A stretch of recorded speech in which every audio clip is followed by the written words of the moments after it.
RogersBuck Rogers in the 25th century.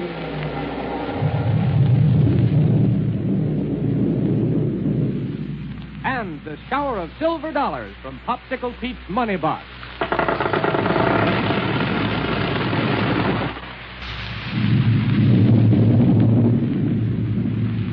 Well, sir, it looks at the moment as though Killer Kane and Ardala, the arch criminals, are one up on Buck and Wilma.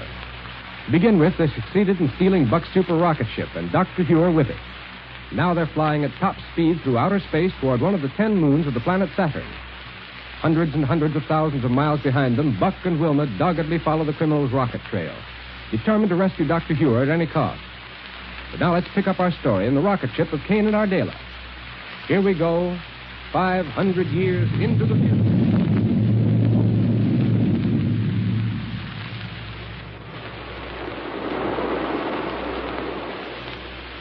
You are still under the influence of the paralysis ray, Ardala? Yes, Kane. He's still out cold, back in the storage compartment. Good.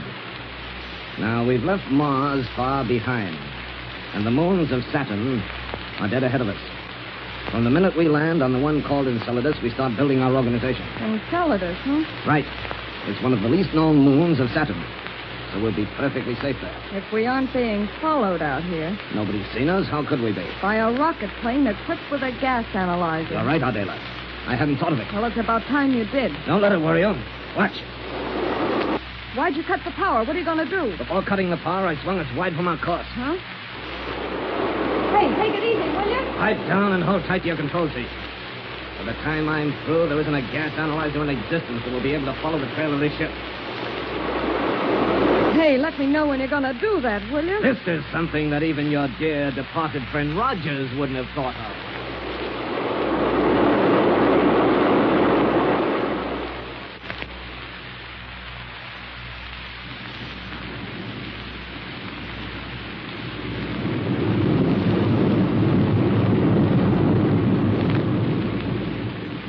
James' rocket trail still leads in the direction of Mars and Saturn, Buck. Yeah.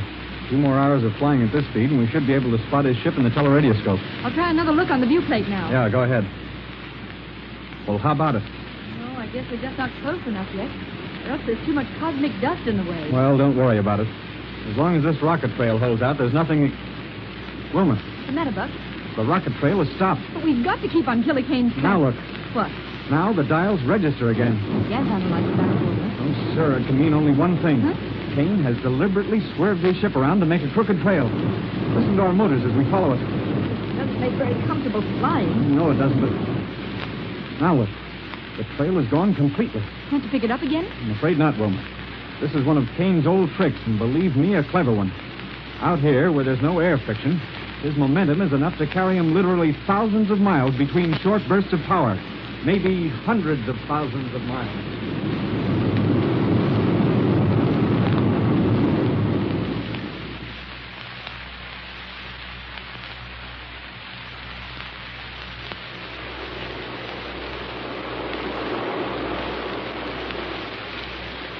Ardala, things are working out beautifully. Yes, Kane? While you were giving Huer another dose of the paralysis ray, I contacted the king of Enceladus by radio. Good.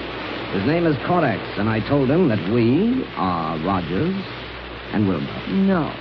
That we're coming to see him on important official business. Did Corax ever know Buck and Wilma? He's heard about them, but never seen them. Marvelous. Now, we'll land at his capital in a few minutes. On the private landing platform atop his palace. Oh, the king has been impressed with our importance even before he's seen it. Exactly. Thinking that we're Rogers and Wilma, he's all ready to eat right out of our hands. Kane, I hand it to you.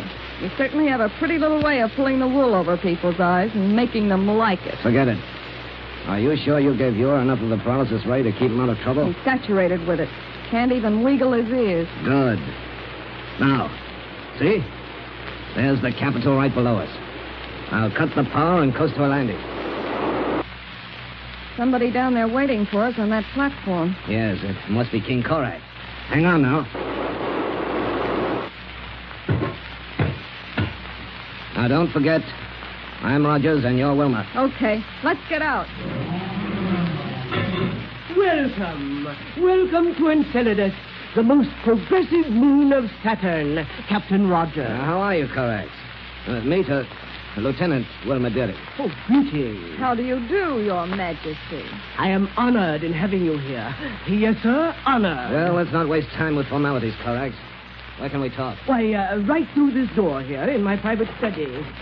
Lieutenant? Thank you. Yes. Here we can be comfortable and undisturbed. Fine. This'll make good headquarters for the work we'll have to do while we're here. Oh, while I think of it, Captain. Well? I understand that when you and Lieutenant Wilma visited the moons of Saturn before, you brought along a gentleman who was a very wonderful scientist. The man who developed the system of government under which our moons now function. Oh, he means Dr. Huer. Yes, that's it, Dr. Huer. Where is he now? Why, he came with us. Oh, yes? But, on the way, he developed a strange illness that has, shall we say, rendered him totally unconscious.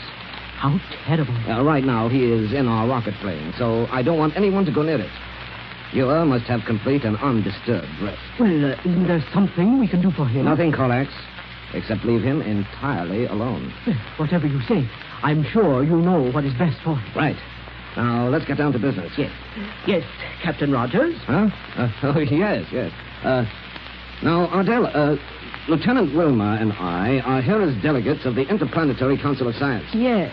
Our scientists have discovered that a large, unexplored planet far out of the solar system is planning to invade all the others with which we've established contact. Oh.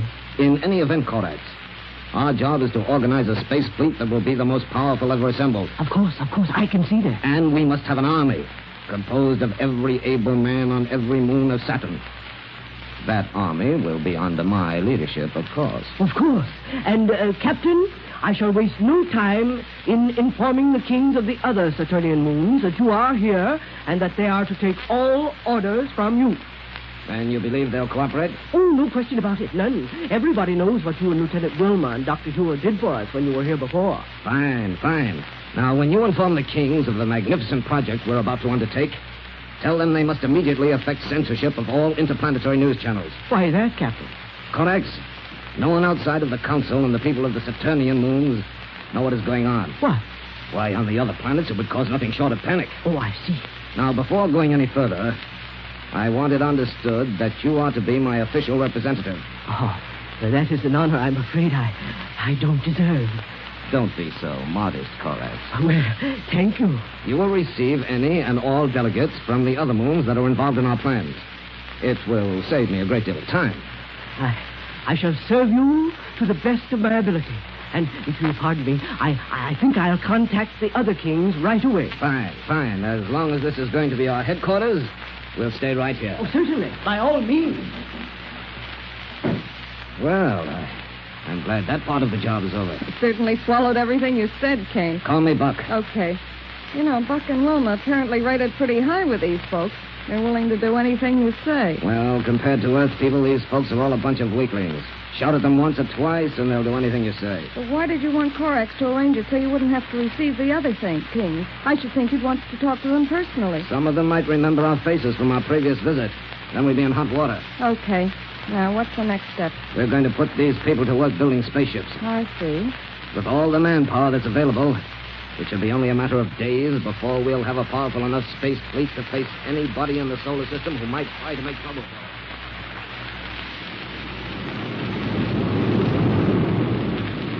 Calling Black Barney.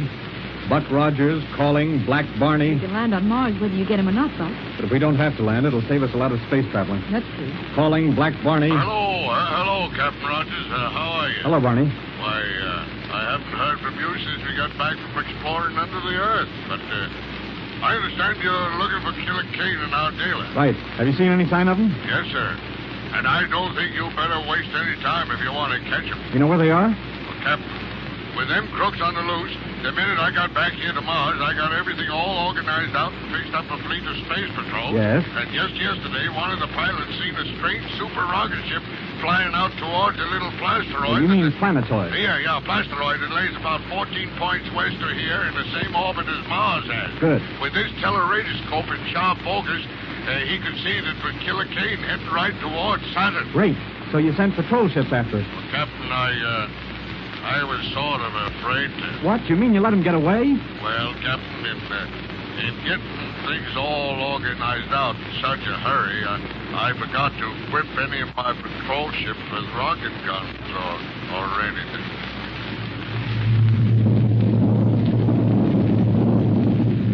Well, poor old Barney. But at least our friends are on the trail again.